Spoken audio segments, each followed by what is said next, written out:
사사시대 이스라엘에게는 총체적 문제가 있었습니다. 그것을 17장은 미가의 가정과 한 레위인을 통하여, 그리고 오늘 18장은 단 지파를 통하여 우리에게 보여줍니다.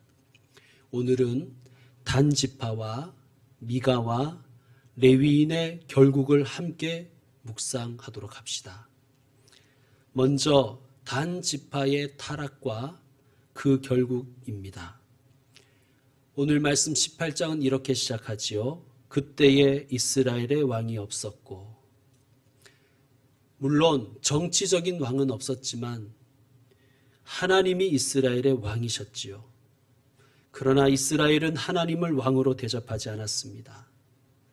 집안에 어른이 있는데 어른을 어른 대접하지 않으면 콩가루 집안이 됩니다. 왕이 있지만 왕을 왕으로 대접하지 않으면 콩가루 나라가 되는 것입니다. 사사시대의 이스라엘이 바로 콩가루였다는 뜻입니다. 이스라엘은 가치가 전도된 나라, 엉망진창이 된 나라가 되어버렸습니다. 그것을 단지파의 이야기를 통해 우리에게 보여줍니다. 단지파는 그때까지 기업을 분배받지 못했다고 합니다. 이상합니다. 왜냐하면 12지파 모두 여호수아로부터 땅을 분배받았기 때문입니다. 우리 성경을 통해서 확인해 봅시다. 사사기 바로 앞에 여호수아서가 있습니다. 여호수아서 19장으로 한번 가보시겠습니다.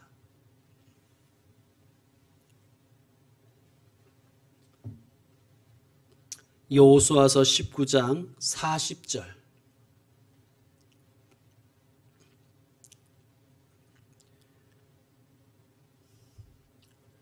여호수아서 19장 40절에서 원래 47절까지인데 40절과 41절 두 절만 읽겠습니다. 일곱째로 단 자손의 지파를 위하여 그들의 가족대로 제비를 뽑았으니 그들의 기업의 지역은 소라와 에스다올과 이르세메스와. 단 지파가 분배받은 땅을 분명하게 말씀하시죠.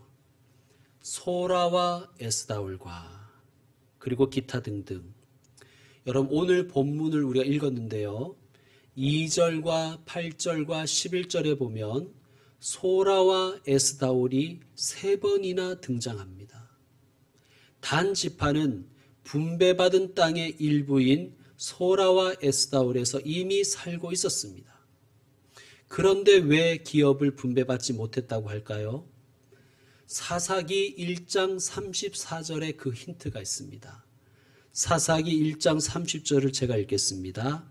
아모리 족속이 단 자손을 산지로 몰아넣고 골짜기에 내려오기를 용납하지 아니하였으며. 단 지파는 여호수아로부터 분배받은 땅 중에서 소라와 에스다올만 정복하고 나머지는 아모리 족속 때문에 더 이상 기업을 넓히지 못했다는 말씀입니다. 안타깝지요. 아모리 족속이 아무리 강하다 할지라도 하나님보다 강하지는 않지 않습니까? 단 지파는 능력이 없었던 것이 아니라 믿음이 없었습니다. 그들의 안중에 하나님이 없었습니다. 그들의 눈에는 오직 아모리만 보였습니다. 단 지파는 하나님을 믿고 믿음으로 도전해야 하는데 그렇게 하지 않았습니다. 왜요? 믿음이 약해서였습니다. 약한 믿음이란 어떤 믿음일까요? 확신이 없는 믿음입니다. 확신이 없으니 대가를 치르려고 하지 않습니다. 하나님의 명령에 헌신하지 않습니다. 하나님을 위해서 희생하지 않습니다. 성경은 분명히 우리에게 말씀하십니다. 눈물을 흘리며 씨를 뿌리러 나가는 자는 기쁨으로 단을 거두리로다. 무슨 말씀입니까? 눈물 나는 현실 가운데서도 씨를 뿌리러 나가는 자는 믿음과 확신이 있기 때문에 나가는 거예요. 어떤 확신이 있을까요? 심으면 거두게 하실 것이다. 그러므로 오늘 본문 18장 1절로 돌아와서 그때까지 기업을 분배받지 못했다는 그 말씀은 그때까지도 여호수아에게서 분배받은 땅을 획득하지 못했고, 그래서 단지파에 속한 많은 가족들은 각자의 기업에 땅이 없었다라는 의미입니다. 하나님에 대한 믿음, 하나님의 약속에 대한 확신이 없었던 시대가 바로 사사시대였음을 단지파의 행태를 통해, 불신앙을 통해 성경은 고발하는 것입니다. 성도 여러분, 믿음과 확신 가운데 하나님을 섬기며 하나님께 헌신하는 것이 참으로 복되고도 멋진 일인 것임을 경험하시는 분들 되시기를 축원합니다. 분배받은 땅을 획득하기를 포기한 단지파는 어떻게 합니까? 오늘 본문 1, 2절에 따르면 다른 땅을 찾아보기로 하고 다른 땅을 찾고 있었습니다. 그래서 5명의 선발대를 보내지요. 인간적으로만 보면 좋은 해결책입니다. 그런데 하나님 보시기에는 어떨까요? 다른 땅을 찾는 것은 하나님 보시기에 악한 짓입니다. 하나님을 향한 불신이며 불순종이기 때문입니다. 여러분, 우리가 성경 말씀 오늘 18장을 길게 읽었는데요. 단지파가 하나님 앞에 기도했다는 말씀이 있습니까? 하나님, 우리는 아모리가 두렵습니다. 그들은 너무 강해서 그들과 싸워 이길 자신이 우리에게 없습니다. 우리를 불쌍히 여기시고 우리를 도와주십시오. 하나님이 함께 하시면 승리할 줄로 믿습니다. 라고 기도했다면 하나님께서 도와주셨을 것입니다. 단지파는 기도하지 않고 자기 소견에 오른 대로 행했습니다. 5명의 정탐꾼들이 땅을 찾으러 다니다가 미가의 집에 이르게 되었습니다. 그 집에서 그 지방 사투리를 쓰지 않는 좀 이상한 제사장을 만났습니다. 이 5명의 정탐꾼들이 그에게 물었습니다. 내가 어찌 이곳까지 와서 제사장이 되었느냐? 여러분, 4절 말씀 읽어주십시오. 4절 시작.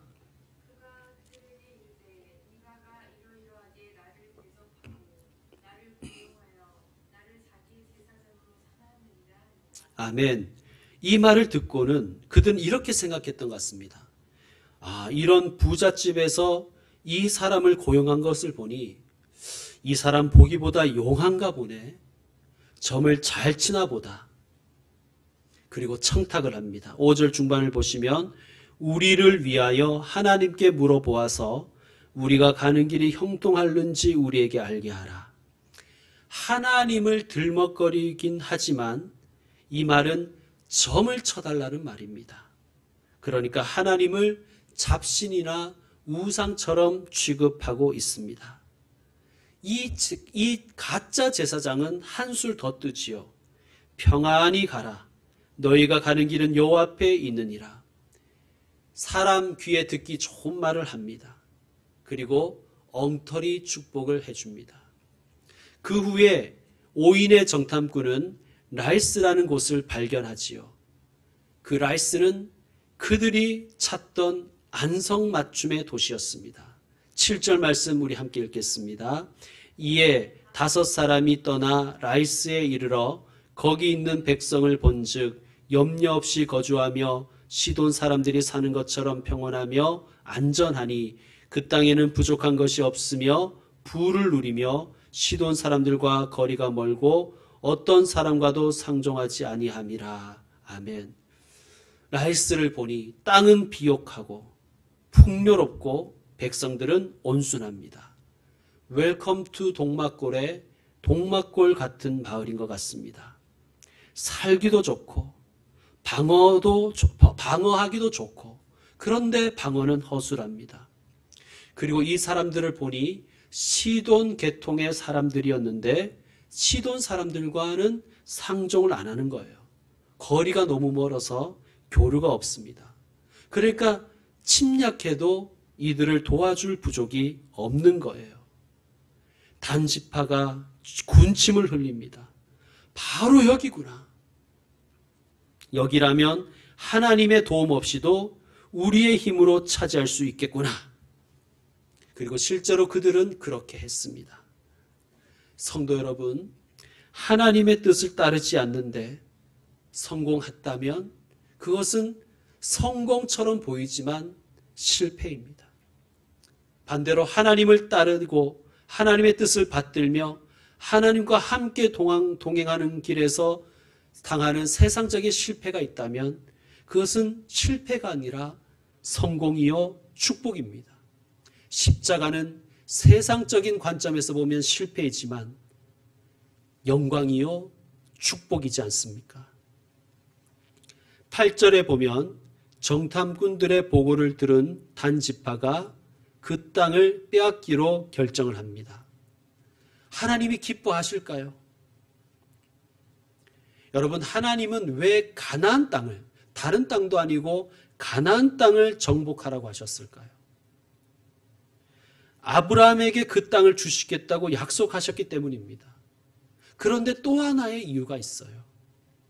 여러분, 창세기 15장으로 한번 가보시겠습니다. 창세기 15장.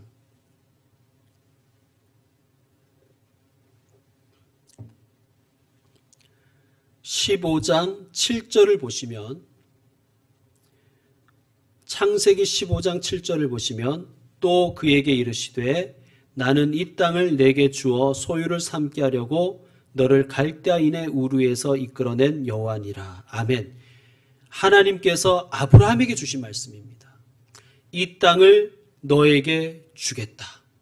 이 땅은 가나안 땅입니다. 그러니까 가나안 땅은 하나님이 주시겠다고 약속하신 땅이에요. 그러면 언제 주실까? 그리고 왜 그렇게 그때 주실까? 그 이유를 16절에서 말씀하고 있습니다. 우리 16절 함께 읽겠습니다.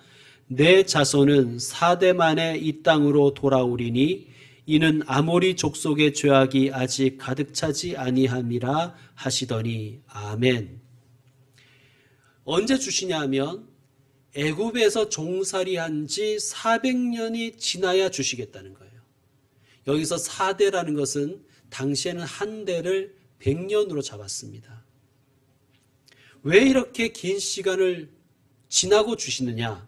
이유를 이렇게 말씀하십니다. 아모리 족속의 죄악이 아직 가득 차지 아니함이니라. 아모리 족속이 어떤 족속이냐 하면 가나안 땅에 사는 족속인데 원래 가나안 땅에는 7부족이 살았어요. 그런데 아모리가 가장 강했기 때문에 아모리가 그들을 대표했습니다. 아모리를 비롯한 가나안의 7족속은 하나님 보시기에 너무나 큰 죄를 저지르며 살고 있습니다. 하나님이 심판하셔야 되는데 하나님이 기회를 400년을 주시는 거예요. 그러나 가나안은 회개하기는커녕 오히려 죄악으로 가득 차 버렸습니다. 그래서 하나님은 이스라엘을 통하여 그들을 심판하려고 하시는 것입니다. 그들을 심판하시고 그 땅에 하나님의 나라를 세우시고자 하셨습니다. 자, 정리하면 왜 반드시 가나안 땅이어야 하는가? 첫째는 하나님께서 약속하셨기 때문입니다.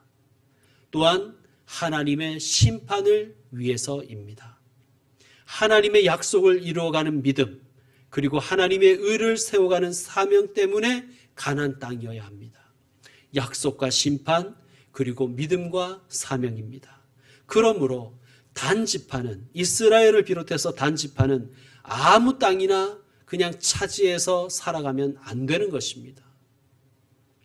자, 사사기 18장으로 다시 넘어와서 그런데 9절에서 10절을 보시면 9절을 보십시오. 이런 말씀이 있습니다. 우리가 그 땅을 본즉 매우 좋더라. 하나님 보시기에 좋은지 안 좋은지는 고려사항이 아니에요. 이 사람들에게. 자기들 눈에 좋아 보이는 땅을 선택합니다. 그리고 10절에는 이렇게 말합니다. 하나님이 그 땅을 너희 손에 넘겨주셨느니라. 거짓말을 하지요. 하나님께서 언제 그 땅을 차지하라고 하셨습니까? 특별히 또한 하나님은 남의 것을 짓밟고 남의 것을 빼앗는 것을 기뻐하지 않으십니다. 단지파는 하나님과의 약속, 하나님이 주신 사명을 생각하지도 않고 오로지 자기들의 탐욕을 채우기에 바빴습니다. 자기들의 행복을 위해서 평화롭게 살아가는 순박한 사람들의 행복을 짓밟았습니다. 여러분, 단지파 어떤 지파입니까? 강한 자에게는 약하고 약한 자에게는 강한 그러한 사람들이었습니다. 단지파는 라이스를 정복하러 가는 도중에 먼저 미가의 가정을 약탈합니다. 그런데 약탈 물품이 무엇이었습니까? 무엇을 약탈했습니까? 그 약탈한 것을 보면 강도가 무엇을 추구하는지를 알 수가 있는 거예요. 강도는 자기 탐욕에 따라 갖고 싶은 것을 약탈하지요. 무엇을 약탈했습니까? 신상과 에봇과 드라빔, 그리고 가짜 제사장을 빼앗습니다. 그들이 빼앗은 것을 볼 때에 그들 속에는 하나님이 없었고 오직 우상과 가짜로 가득 차 있었다는 것을 알 수 있습니다. 자, 이들의 결국은 어떠할까요? 성경의 마지막 책인 요한계시록 7장에 보면 하나님의 나라에 들어갈 이스라엘의 12지파를 소개하고 있습니다. 우리 한번 찾아보겠습니다. 요한계시록 7장으로 한번 가시죠. 요한계시록 7장 5절에서 8절까지. 여러분, 5절에서 요한계시록 7장 5절에서 8절까지의 말씀을 보시면서 한번 지파 이름들을 한번 쭉 한번 보세요.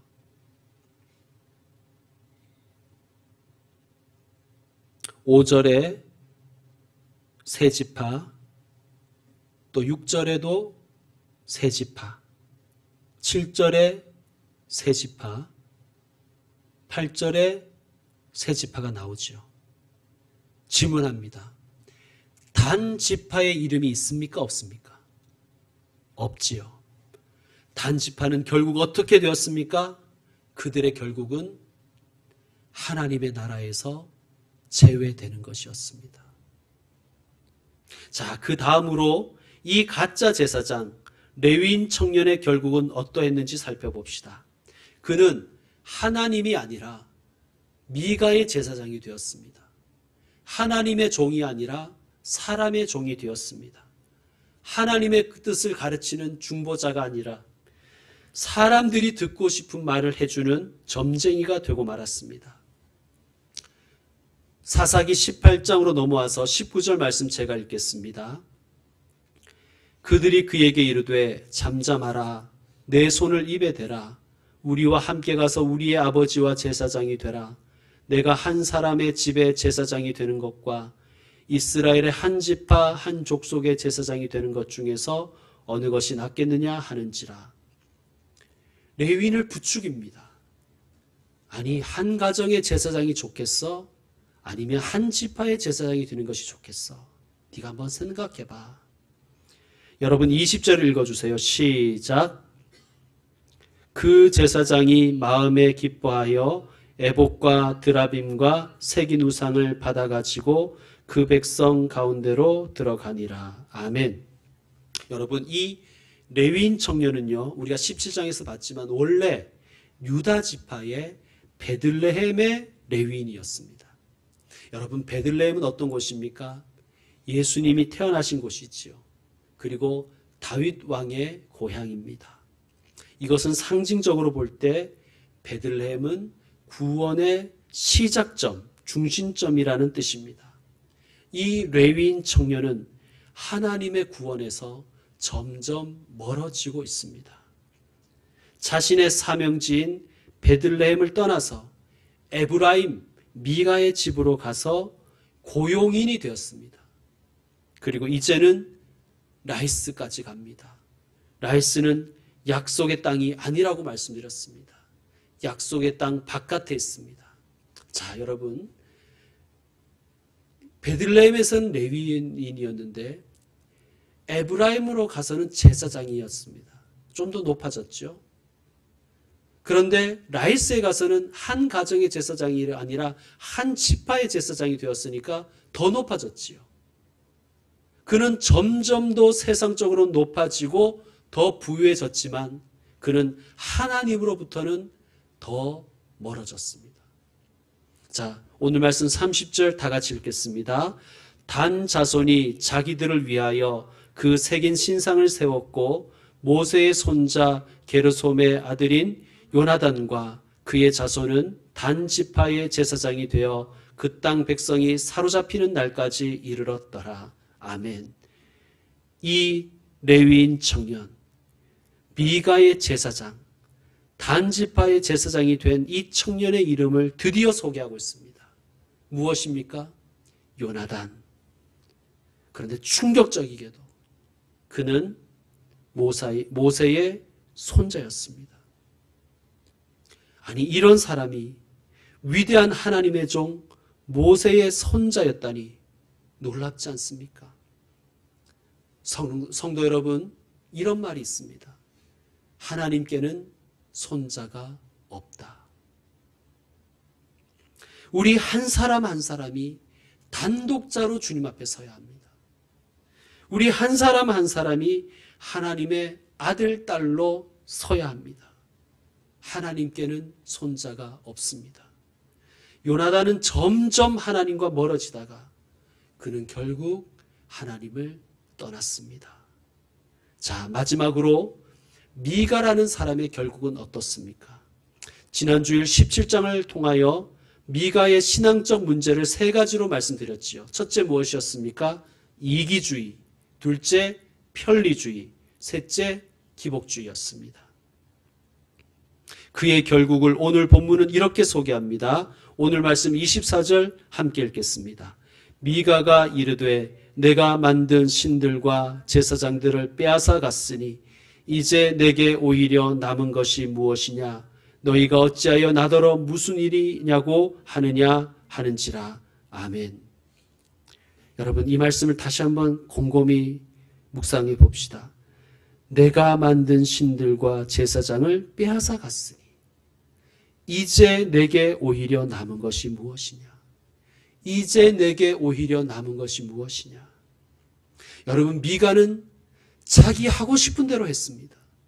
자기 소견에 옳은 대로 살았습니다.